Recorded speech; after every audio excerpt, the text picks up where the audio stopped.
আসসালামু আলাইকুম ভিউয়ার্স, জানিয়ে দিব সর্বশেষ সংবাদগুলো।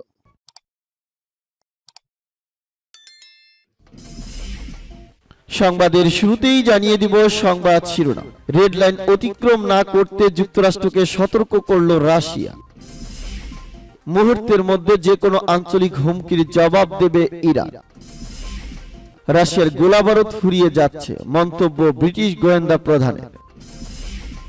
রাশিয়ার আহ্বান প্রত্যাখ্যান জাতিসংঘের। এবং জানিয়ে দিব সর্বশেষ শিরোনাম। পাল্টা ব্যবস্থা নেওয়ার হুঁশিয়ারি রাশিয়া। এতক্ষণ শুনছিলেন সংবাদ শিরোনাম, এখন শুনবেন সংবাদের বিস্তারিত। তো বন্ধুদের কাছে রিকোয়েস্ট রইল, এই ভিডিওতে একটা লাইক দিবেন, আর ভালো লাগলে অবশ্যই বন্ধুদের মাঝে শেয়ার করে দিবেন।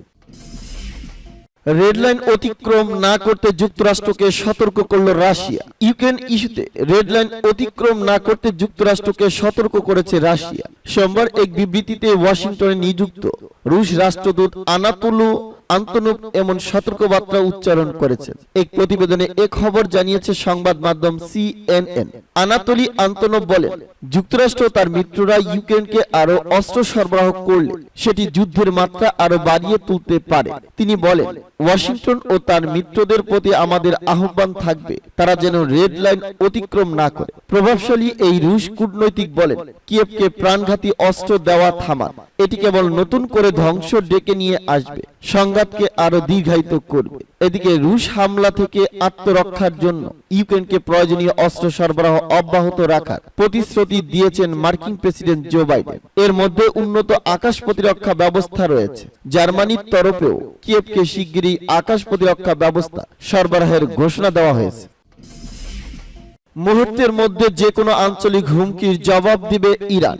ইসলামী প্রজাতন্ত্র ইরানের সেনাবাহিনীর second in command brigadier general Mohammad Hossein Dadras বলেছেন, তার দেশের বিমান বাহিনী মধ্যপ্রাচ্যে বিদ্যমান হুমকি পর্যবেক্ষণ, চিহ্নিত ও স্বল্প সময়ের মধ্যে তা সমাধান করার ক্ষেত্রে খুবই সক্ষম। আজ শহীদ সাত্তারি অ্যারোনটিক্যাল ইঞ্জিনিয়ারিং বিশ্ববিদ্যালয় পরিদর্শনের সময় এসব কথা বলেন জেনারেল দারদাস। শত্রু সামরিক সক্ষমতা পর্যবেক্ষণের জন্য তাদের আচরণ পুঙ্খানুপুঙ্খানু বিশ্লেষণ করার উপর গুরুত্ব আরোপ করেন এ কমান্ডার। তিনি বলেন, সশস্ত্র বাহিনীতে আমাদের উচিত নিজেদের শক্তির উপর গুরুত্ব আরোপ করা। তিনি আরো বলেন, দেশের সামরিক বাহিনীর শক্তি ও সামরিক সক্ষমতা বাড়ানোর ক্ষেত্রে ইরানের সশস্ত্র বাহিনীর বিরাট ভূমিকা রয়েছে। ইরানের সামরিক বিশ্লেষকরা সাম্প্রতিক বছরগুলোতে নিজস্ব প্রযুক্তিতে বিপুল পরিমাণ অস্ত্র ও সামরিক সরঞ্জাম তৈরি করেছে। এতে সশস্ত্র বাহিনী এক রকমের স্বয়ংসম্পূর্ণতা অর্জন করেছে। এক্ষেত্রে মার্কিন নিষেধাজ্ঞা কোনো বাধা সৃষ্টি করতে পারেনি। রাশিয়ার গোলাবারুদ ফুরিয়ে যাচ্ছে, মন্তব্য ব্রিটিশ গোয়েন্দা প্রধানের। ব্রিটিশ গোয়েন্দা প্রধান বলেছেন, রাশিয়ার সাধারণ জনগণকে ইউক্রেনে পুতিনের আক্রমণের মূল্য গুনতে হচ্ছে। রয়্যাল ইউনাইটেড সার্ভিস ইনস্টিটিউটের সঙ্গে এক সাক্ষাৎকারে তিনি এই মন্তব্য করেন। এক দিনের মধ্যে যুক্তরাজ্যের এই গোয়েন্দা প্রধান জনসম্মুখে বক্তব্য দিবেন। থিঙ্ক ট্যাঙ্ক রুশির সঙ্গে আলাপে যুক্তরাষ্ট্রের সর্ববৃহৎ গোয়েন্দা সংস্থা গভর্নমেন্ট কমিউনিকেশন হেডকোয়ার্টার এর প্রধান জেরেমি ফ্লোমিং আরো বলেছেন, পুতিন যুদ্ধ নিয়ে ভুল পরিমাপ করছেন, রাশিয়ার নাগরিকরা সেটা উপলব্ধি করতে পারছে। জেরেমি ফ্লোমিং বলেছেন, পুতিনের সিদ্ধান্ত গ্রহণ প্রক্রিয়া অভ্যন্তরীণ চ্যালেঞ্জ মোকাবেলায় সামান্যই কার্যকর হয়েছে, তার সিদ্ধান্তে ত্রুটি ধরা পড়েছে। ব্রিটিশ এই গোয়েন্দা প্রধান বলেছেন, রাশিয়ার জনগণ এবং তাদের সমরাষ্ট্রের মূল্য বিস্ময়কর। আমরা জানি এবং যুদ্ধের মাঠে থাকা রাশিয়ার কমান্ডাররা জানে অস্ত্র ও গোলাবারুদ সরবরাহে ঘাটতি পড়েছে। যুদ্ধ এবং সাইবার স্পেসে ইউক্রেনীয় সেনাদের সাহসী কর্মকাণ্ড যুদ্ধের স্রোত পরিবর্তন করে দিচ্ছে বলেও মন্তব্য করেন তিনি। রাশিয়ার আহ্বান প্রত্যাখ্যান জাতিসংঘের। ইউক্রেনের 4টি অঞ্চলকে রাশিয়ার সঙ্গে যুক্ত করে নেওয়ায় মস্কোর ঘোষণায় ক্ষুব্ধ পশ্চিমা দেশগুলো। রাশিয়ার এই অধিগ্রহণের ঘোষণার নিন্দা জানিয়েছেন জাতিসংঘের সাধারণ পরিষদে একটি খসড়া প্রস্তাব উঠতে যাচ্ছে। মস্কো চাইছে এই প্রস্তাবের উপর ভোটাভুটি যেন প্রকাশ্যে না করে গোপনে করা হয়। বিষয়টি নিয়ে জাতিসংঘের প্রতি আহ্বান জানিয়েছেন তারা। তবে সোমবার মস্কোর এমন প্রস্তাব প্রত্যাখ্যান করেছে জাতিসংঘ। মঙ্গলবার এক প্রতিবেদনে এ খবর জানিয়েছে যুক্তরাজ্য ভিত্তিক সংবাদ মাধ্যম রয়টার্স। কূটনৈতিক সূত্রের বরাত দিয়ে রয়টার্স জানিয়েছে, বুধ বা বৃহস্পতিবার সাধারণ পরিষদের এ সংক্রান্ত খসড়া প্রস্তাবের ওপর ভোটাভুটি হতে পারে। রাশিয়ার প্রস্তাব ছিল জাতিসংঘের 193টি সদস্য দেশের প্রতিনিধিরা যেন গোপন ব্যালটের মাধ্যমে তাদের ভোটাধিকার প্রয়োগ করে। তবে মস্কোর এমন প্রস্তাব হালে পানি যায়নি। কথিত গোপন ব্যালটে ভোটাভুটির প্রস্তাব প্রত্যাখ্যান করে প্রকাশ্যে ভোটাভুটির পক্ষে রায় দিয়েছে সাধারণ পরিষদের 160টি সদস্য রাষ্ট্র। মাত্র 13টি দেশ প্রকাশ্যে ভোটের বিরোধিতা করেছে, অন্য দেশগুলো ভোটদানে বিরত ছিল।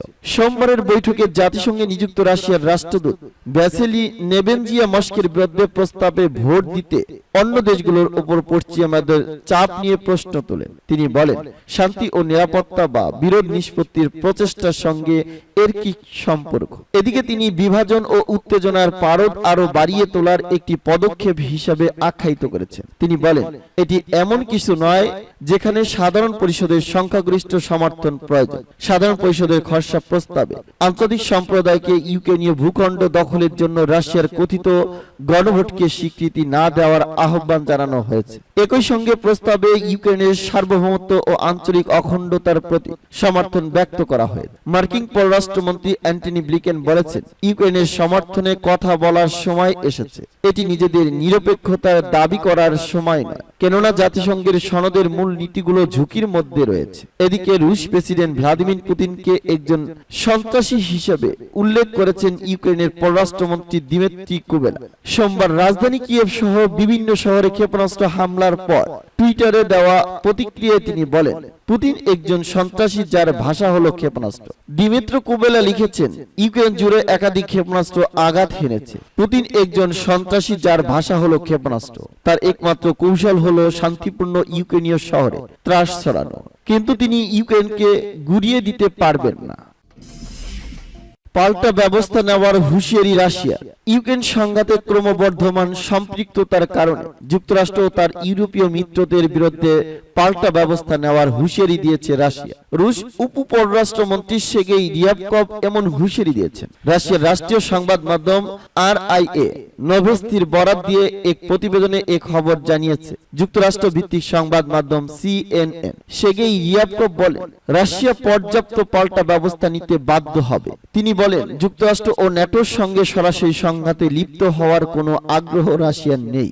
আমরা সতর্কতা জারি করছি এবং আশা করছি পরিস্থিতি নিয়ন্ত্রণের বাইরে যাওয়ার আগে যুক্তরাষ্ট্র এবং অন্য পশ্চিমা দেশগুলো উত্তেজনার পারদ বৃদ্ধির বিপদ অনুধাবনে সমর্থন হবে। এদিকে সোমবার ইউক্রেনের সিরিজ ক্ষেপণাস্ত্র হামলার ঘটনায় রাশিয়ার কঠোর সমালোচনা করেছে যুক্তরাষ্ট্র ও তার মিত্র দেশগুলো। রুশ হামলা থেকে আত্মরক্ষার জন্য ইউক্রেনকে প্রয়োজনীয় অস্ত্র সরবরাহ অব্যাহত রাখার প্রতিশ্রুতি দিয়েছেন মার্কিন প্রেসিডেন্ট জো বাইডেন। এর মধ্যে উন্নত আকাশ প্রতিরক্ষা ব্যবস্থাও রয়েছে। ইউক্রেনের প্রেসিডেন্ট ভ্লাদিমির জেলেনস্কি বলেছেন, যুক্তরাষ্ট্রের সঙ্গে কিয়েভের প্রতিরক্ষা সহযোগিতায় 1 নম্বর অগ্রাধিকার হলো আকাশ প্রতিরক্ষা ব্যবস্থা। ইউরোপীয় পার্লামেন্টের প্রেসিডেন্ট রবার্টা মিটসোলা সোমবার CNN কে বলেছেন, রুশ আগ্রাসন মোকাবেলায় ইউক্রেনকে সাহায্য করার জন্য ইউরোপীয় ইউনিয়নকে আরো কাজ করতে হবে।